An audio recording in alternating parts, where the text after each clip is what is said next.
Ilang araw na di pumapasok. Halos isang buwan na nga po eh. Ay, ito? Jesus Mario Josep, puro it's a prank mga pinagsasabi na ito eh. Dito sa atin, pwede kang dumiskarte habang nakaproseso ka sa pagkuha ng diploma. Saan dito papanoorin mo? Tagal nila mama mo. Grabe naman sa meeting yun. Ginabi kayo. Eh paano? May importanteng sinabi yung teacher. Di lang yung teacher, pati yung principal. Na ano daw? Na dapat daw maging aware din daw yung mga magulang sa mga pinapalo ng mga bata sa Facebook. Bakit? Anong? Lalo't usong-usong ngayon, di ba yung ang dami naglabasang mga vlogger-vlogger daw. Ngayon, yung estudyante, ayaw nang pumasok. Classmate mo? Ayaw na pumasok?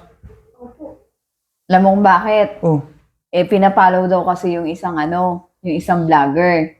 Ngayon, ang ginawa, ginaya. Kung ano yung mga sinabi, ginawa ng bata. Hindi, ang tanong, sinong vlogger yun? Ano bang sinasabi ng vlogger na ginagawa niya? Kaysa daw mas okay daw yung diskarte na lang kaysa diploma. Diyos ko po, Mario Josep naman, Santissima. Taga saan ba yung batang yun? Ayan, tanong mo si Amanda. Ako, magluluto muna ako at marami pa akong gagawin. Sige. Liga na, Kusma, doon tayo. Taga saan ba yung classmate mo na yun? Ano nangyari doon? Taga Puro 4 po. Ibig sabihin, ilang araw na di pumapasok? Halos isang buwan na nga po eh. Isang buwan di pumasok. Opo. Tapos ang dahilan, may finalo na vlogger, tapos kung ano yung sinasabi ng vlogger, parang na-influencehan siya, ganun. Opo. Sinong vlogger yun?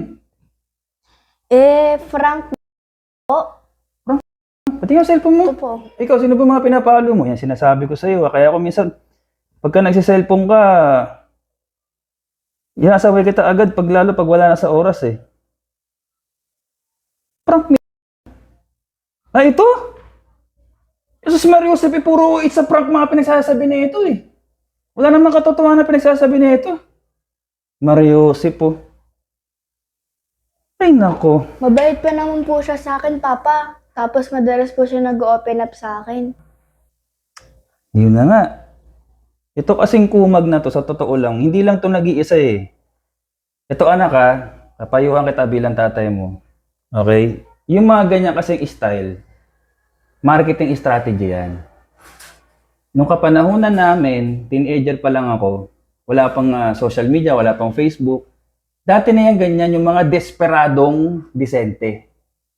Sila yung mga taong ayaw dumaan sa proseso ng paghihirap at sa trabaho ng 8 oras hanggang 9 hours kasi nga, gusto nila, salitang laway lang, kikita agad sila na malaki. Kadalasang pang-front niyang mga yan, sports car, malaking bahay, agad na kung tutusin, kung titignan mo naman walang proof.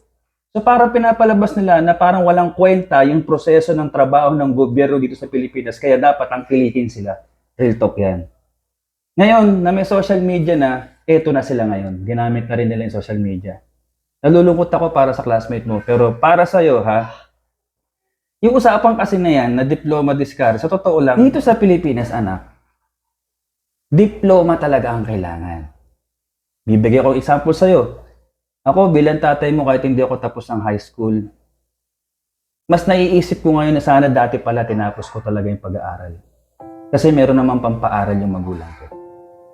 Kaya lang dahil sa gulo din ang buhay namin dati, naghiwalay ang lolo't lola mo, parang naapektuhan din ako nung tinatawag na radiation ng pagkasira ng pamilya. So nawalan ako totally ng pinaka-parental guidance na tinatawag. Or di kaya yung sinasabing guidance. Kasi bilang magulang dapat, kami talaga ang gumagabay sa inyo hanggat hindi nagpapantay ang dalawang paa namin sa hukay. Ngayon, itong mga kumag na to kasi, lumalaganap ngayon sa social media. At the end of the day, ang gusto nilang ituro sa mga mauuto nila, yun nga, yung bumili ng libro, pumati ng seminar, tapos pagdating doon, ang ituturo din sa'yo, humatak ka ng mga taong mauuto mo, para dun din sa kanilang mismo. Okay? Nagigets mo ako? Nagigets mo yung sinasabi ko? Dito sa atin, pwede kang dumiskarte habang nakaproseso ka sa pagkuha ng diploma. Hindi mo yung ibang mahihirap anak, diba? Maraming salat sa kahirapan talaga na wala na silang option kundi tumigil sa pag-aaral.